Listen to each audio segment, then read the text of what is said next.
Mescid-i Aksa'da namaz kılmış bir şekilde gözlerimizle göreceğiz. Gümüş Gazze halkına selam olsun. Allahu Ekber! Muhammed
Ekber!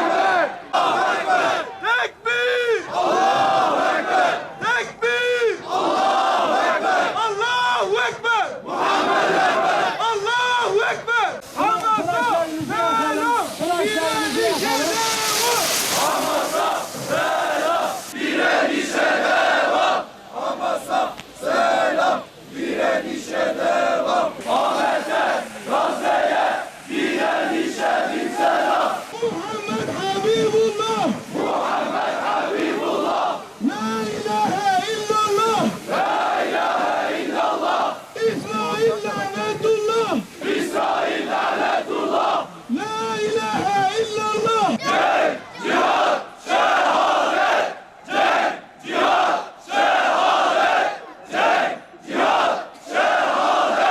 Bismillahirrahmanirrahim.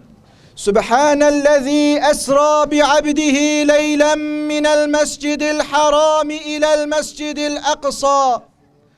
Minel mescidil harâmi ilel mescidil aksâllezî bâreknâ havlehu linuriyehu min âyâtinâ. İnnehu huves-semî'ul basîr. Sadakallâhul azîm. Bir gece kulumuzu ayetlerimizden bazılarını göstermek için Mescid-i Haram'dan Mescid-i Aksa'ya götüren Allah noksanlıktan münezzehtir. Allah her şey işitendir, her şeyi görendir. Allah azimuşşan doğru söylemiştir. Mescid-i Aksa ve Kudüs alelade bir yer değildir. Rabbimizin Kur'an-ı Kerim'de çevresinin dahi mübarek kabul edildiğini, çevresinin dahi mukaddes olduğunu, değerli olduğunu, kıymetli olduğunu ve Müslümanların ilk kıblesi olduğunu bizlere söylüyor. Mescid-i Aksa ve Kudüs alelade bir yer değildir. Sıradan bir toprak parçası, herhangi bir ibadethane değildir. Mescid-i Aksa ve Kudüs alelade bir yer değildir. Uğruna ölenleri şehit, direnenleri yiğit, mücadele edenleri mücahit kılan bir yerdir. Mescid-i Aksa ve Kudüs alelade bir yer değildir.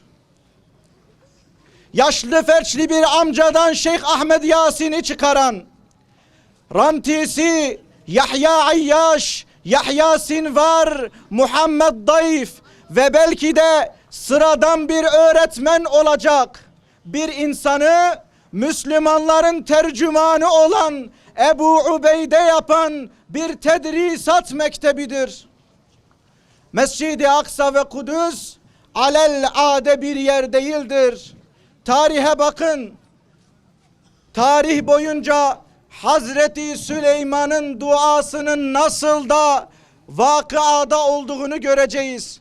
İmam Nesai'nin rivayet ettiği bir hadiste Peygamberimiz Hazreti Süleyman'ın Mescid-i Aksa'yı bina ettiğinde şu 3 duayı ettiğini nakleder. Allah'ım der, bana hikmet sahibi olmayı ver. Allah'ım der, bana hiç kimseye vermeyeceğin bir iktidar, bir güç, bir saltanat ver.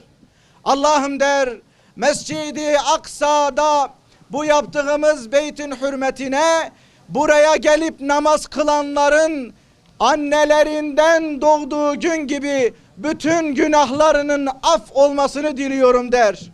Bakın tarihe, uzak tarihe, yakın tarihe, Mescid-i Aksa'yı gündem eden, Mescid-i Aksa'yı dava edinenlerin söylemlerine bakın, eylemlerine bakın, mücadelelerine bakın. Nasıl da vasattırlar, nasıl da tevhid üzereler, nasıl da bereketlidirler, nasıl da hikmet ve feraset sahibidirler.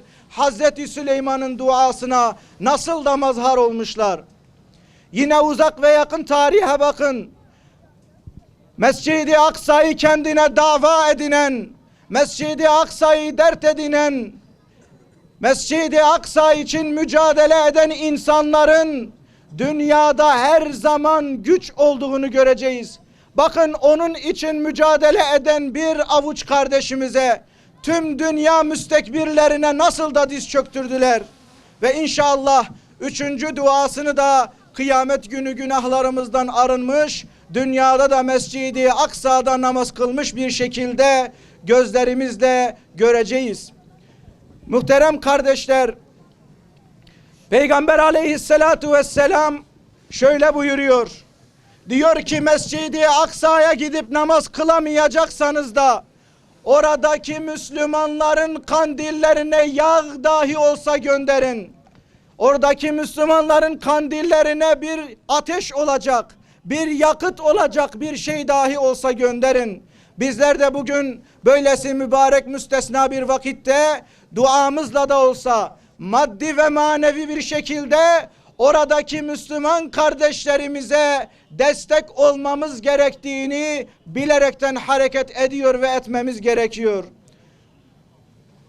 Şu sahabeler diyarından Mescid-i Aksa diyarına selam olsun. Şu sahabeler diyarından Mescid-i Aksa için mücadele eden kardeşlerimize selam olsun. Şu Mescid-i Aksa diyarı için, şu sahabeler diyarından canını veren, kadın erkek demeden, çocuk yaşlı demeden, genç yaşlı demeden kanını dökmüş Gazze halkına selam olsun. Ve böylesi bir günde soğuk demeden, kış demeden, hiçbir münasebette Gazze'li kardeşlerini unutmayan, Mescid-i Aksa'yı ve Kudüs'ü gündeminden düşürmeyen siz değerli kardeşlerime de selam olsun. Rabbim bizleri Mescid-i Aksa için mücadele edenlerden eylesin.